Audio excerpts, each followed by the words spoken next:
Bonjour, j'espère que vous allez bien. Aujourd'hui, nous sommes le lundi 25 novembre. Nous arrivons à la fin du mois. J'espère que votre mois de novembre a été excellent. Aujourd'hui, le thème c'est prophétiser avec sagesse partie 2. Donc encore une fois, comme j'ai l'habitude de le faire, je vous invite à aller écouter la première partie parce que là, nous clôturons au sujet de prophétiser avec sagesse. Prions. Père éternel, nous voulons te dire merci parce que tu es un Dieu bon. Merci Père éternel parce que nous savons que lorsque nous manquons de sagesse, nous pouvons venir à toi et te la demander. Comme tu dis en Jacques 1, Père éternel, alors je prie pour tous ceux qui manquent de sagesse. Si même moi je manque de sagesse, Père, accorde-moi la sagesse et l'intelligence qui viennent d'en haut, je te prie au nom de Jésus. Alors que nous apprenons à tes pieds, Saint-Esprit vient nous enseigner qu'à la fin de tout, Père, toute la gloire et l'honneur te soient rendus. Au nom de Jésus, j'ai prié. Amen. Notre verset de mémoire est tiré de Proverbe 10.11. Proverbe 10.11 qui dit « La bouche du juste est une source de vie, mais la violence couvre la bouche des méchants. » Donc en gros, on apprend ce verset plutôt explicite. Il nous dit ici que le juste prophétise et il prophétise la vie. Ce qui sort de sa bouche est vie. En effet, Dieu dit dans un autre verset, je crois que c'est toujours dans le livre de Proverbes, qu'il a mis devant nous la vie et la mort, et également que la vie et la mort sont au pouvoir de la langue. Donc en tant que juste, ce que nous disons de notre langue, tout ce que nous disons parce que nous sommes justes, doit être vie.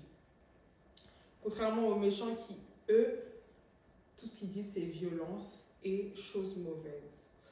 Le passage biblique est tiré de 2 Samuel 2, 1 à 15, 2 Samuel 2, 12, 1 à 15, pardon.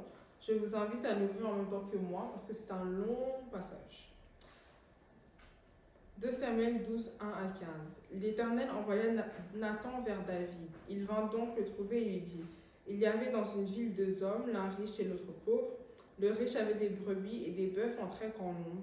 Le pauvre n'avait rien du tout, sauf une petite brebis qu'il avait achetée. Il la nourrissait et elle grandissait chez lui avec des enfants.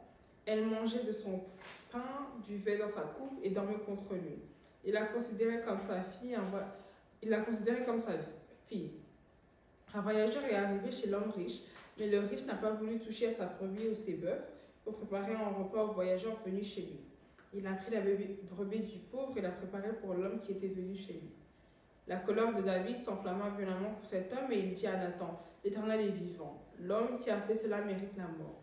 En outre, il remplacera la brebis par 4 autres, puisqu'il a commis cet acte et s'est montré sans pitié. » Nathan déclara alors à David, « C'est toi qui es cet homme-là.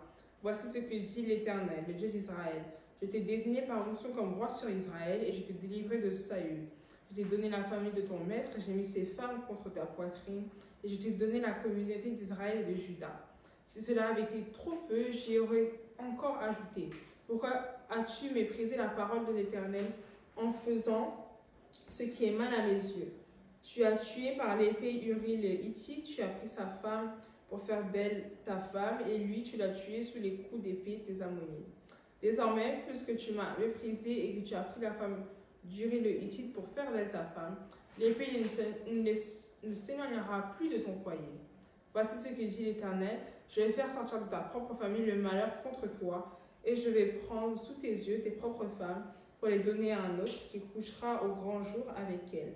En effet, tu as agi en secret, mais moi, c'est en présence de tout Israël, et en plein jour que je ferai cela. David dit à Nathan, j'ai péché contre l'Éternel.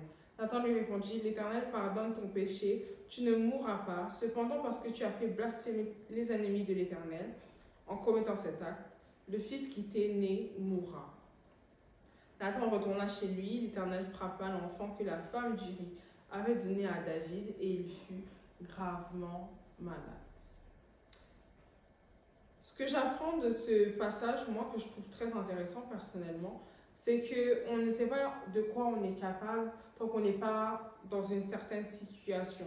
Il est facile de juger une situation tant que nous-mêmes, on ne la traverse pas. Il est facile de dire « Oh, comment telle personne peut faire ceci ou cela ?» quand nous-mêmes ne sommes pas la personne qui est dans cette situation.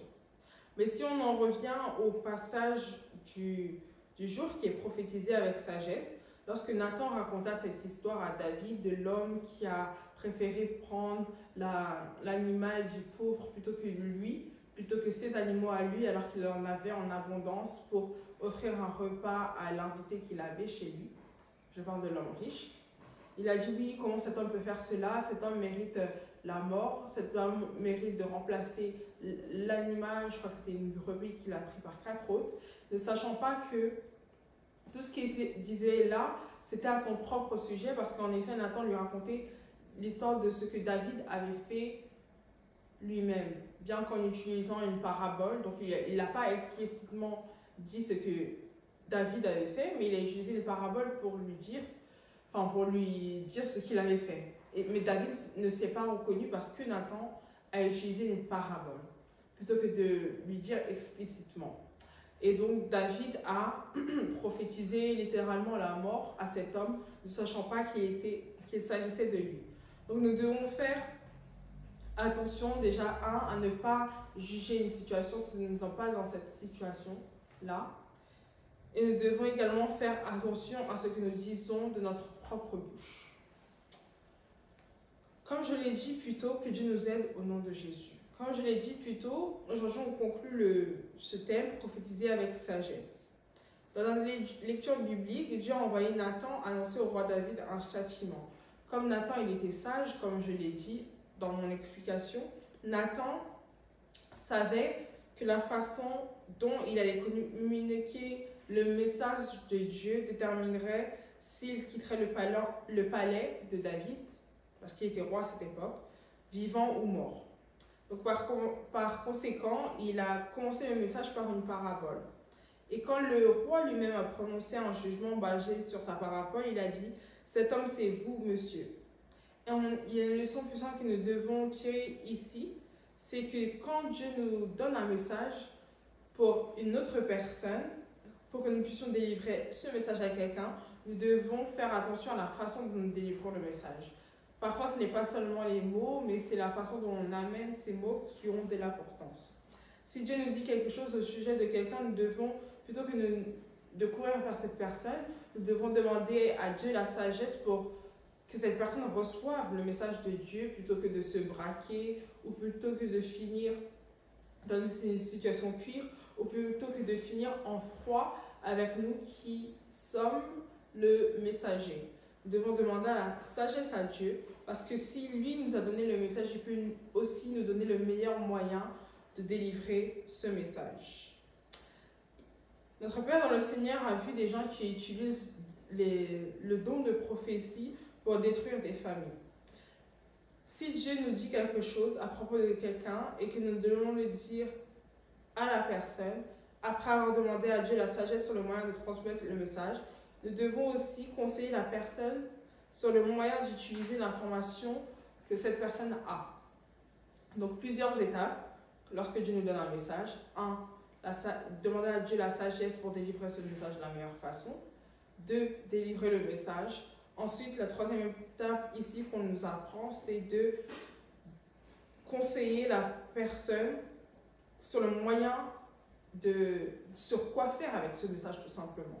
Sur le moyen d'utiliser l'information qu'elle a maintenant.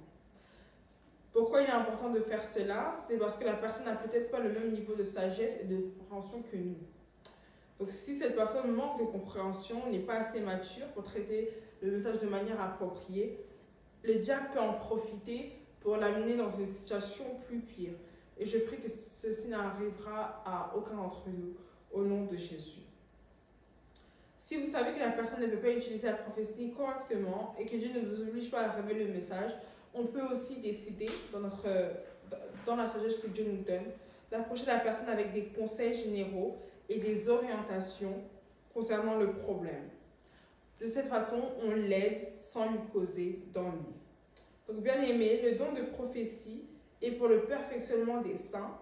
Nous devons prophétiser avec sagesse, comme le thème nous invite à le faire. Et ce don de prophétie n'est pas pour la confusion ou pour mettre ceux qui sont concernés par cette prophétie en danger. Comme nous pouvons voir en Ephésiens 4, 11 à 12. Donc, utilisons le don de prophétie à bon escient. Que Dieu nous aide alors que nous faisons cela. On se retrouve très bientôt pour une nouvelle leçon des cieux ouverts. Que Dieu vous bénisse.